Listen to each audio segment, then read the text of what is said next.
Shalom, my name is Elad-Appelbaum and I'm a rabbi, a Masorti rabbi here in Jerusalem in Israel. I grew up in an Orthodox family. My father comes from Casablanca. My mother comes from France, an Ashkenazi French family. I grew up in a family that wanted me to learn as much as possible. I was invited to learn and study Torah, Mishnah, and many different kinds of texts as a young child. But very slowly I understood that there are moments in which I'm not invited anymore. One of them happened, as I recall, as far as I remember, when I was about 5 or 6 or 7 years old. I was sitting around Pesach, around Leil Seder table with my family, my Moroccan family. And suddenly my grandfather, in the middle of the Haggadah, invited all the women to go to the kitchen and to prepare the food. And the men will keep on talking Divrei Torah, and the women will go and prepare the food. So once they finish the Magid, the Haggadah, will come and will eat very, very swiftly. Everyone was very hungry. And I sat there, and I looked at him, and I stopped everyone, and I stood up, and I said, Saba, this is Leil Seder. This is the evening of freedom, and you're sending women to the kitchen only because they're women?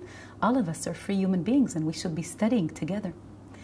And there was silence. And I want you to imagine a Moroccan family around the table of Leil Seder that night. Everyone thought I just ruined Leil Seder.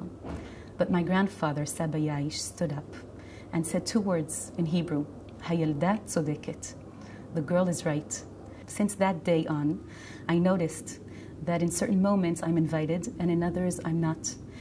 At the age of 18, for the first time in my life, after going to the army and serving there, I met secular people, and I realized that they were so Jewish and that I had never really experienced such a Jewish life the way they do. For many years, I've been part of the Masorti movement, working in communities, and really understanding that community is the only way in which a Jew could be, on the one hand, very involved with other human beings, on the other, very committed to his or her own tradition. Many times we look around us as teachers in the different denominations, and we feel that Eretz-Israeli and the state of Israel really is in very, very deep need of more congregations, more communities.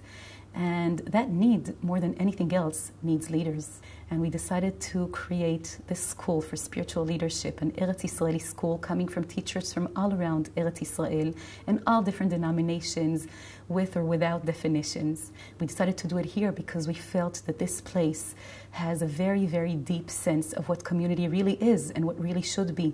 A sense of the way people meet each other, talk to each other, listen to each other, sing together and cry together, study Torah together and live Torah together as a community. So what we're doing right now is bringing on board many different kinds of Jewish teachers and Jewish leadership to talk around one table and create this vision, which we believe will be a very significant one for Jews here in Israel and for Jews abroad. And we urge you to be a part of it. Thank you for listening. Toda Rabba.